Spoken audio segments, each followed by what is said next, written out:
আসসালামু আলাইকুম। ডিসেম্বর মাসে বাচ্চাদের তেমন কোনো লেখাপড়াই থাকে না, তাই সময়ও কাটতে চাচ্ছিল না। সন্ধ্যার পরে ওদের একদমই সময় কাটতে চায় না। কারণ হচ্ছে সবসময় তো ওরা সন্ধ্যার টাইমটাতে ব্যস্ত থাকে, কিন্তু এই টাইমটাতে ওদের ব্যস্ততা নেই বলে ওরাও বোর হয়ে যাচ্ছিল। তাই একটু বাইরে গিয়েছিলাম ঘোরাঘুরির উদ্দেশ্যে। তো আমার কিছু ছোট মাছ ছিল, সেই মাছগুলো মারা যাওয়ার পরে আমার আর মাছ আনা হয়নি। তাই একটা ফাইটার ফিশ কিনতে গিয়েছিলাম, কিন্তু সেটা এখানে ছিল না। তো এর জন্য আমরা আবার ফেরত চলে এসেছি। তো আসার পথেই হচ্ছে এই যে এরকম রেল লাইন পড়ে আমাদের, তো খুব মজা পায় বাচ্চারা এই রেল লাইনটা, মানে রেলগাড়িটা দেখতে। যাই হোক, আসার পথেই নতুন পেঁয়াজ আর হচ্ছে পালং শাক কিনে এনেছিলাম, যেহেতু দুইটার একটারও সিজন খুব বেশি দিন থাকবে না বলে এগুলো আনা।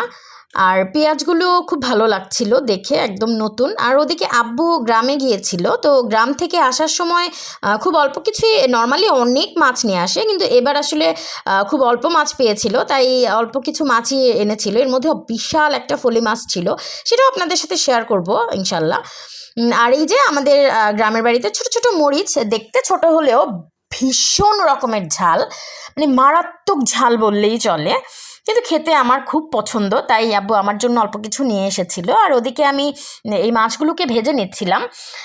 তো ভাজা মাছটা আমার বাচ্চারাও পছন্দ করে, হাজব্যান্ডও পছন্দ করে। তো এই তো এদিকে কবুতরগুলোকে নামিয়ে এনেছে মেয়ে, সে এগুলোকে এখন থেকে তার সাথেই রাখবে, তার বিছানাতেই ঘুমাবে। সে বেশ কিছুক্ষণ এগুলোকে নিয়ে বিছানায় ছিল, কিন্তু পটি করে দেওয়ার পরে সে তাড়াতাড়ি করে এগুলোকে বিছানা থেকে নামিয়ে দিয়েছে। তো এই তো ঘুম থেকে উঠেই হচ্ছে সকালের নাস্তার ব্যবস্থা করা শুরু করেছি। আজকে রুটি আর সুজির হালুয়া ছিল। তো সুজির হালুয়া বানানোর পরে সেটা আসলে বাচ্চারা খালি খালি অনেকটা খেয়ে নিয়েছিল। তো যাই হোক, এদিকে মেয়ে ক্লে কিনে এনে আমাকে এই মাশরুম বা ব্যাঙের ছাতা যেটাই হোক এগুলো বানিয়ে দিয়েছিল, যেন আমি গাছের গোড়াতে এভাবে সাজিয়ে রাখতে পারি। আসলে স্কুল নেই, তেমন কোনো স্পেশাল কাজ নেই, তাই সারাক্ষণ আমরা টুকুর টুকুর এরকমই কাজ করতে থাকি। তো এই তো দুপুরে রান্না শুরু করে দিয়েছি। ছোট মলা মাছ দিয়ে চিকন করে আলু কেটে ভুনা করেছিলাম। আর এখানে ছিল চিংড়ি শুটকি দিয়ে পালং শাক, আর এটা ছিল পাঙ্গাস মাছ ভুনা।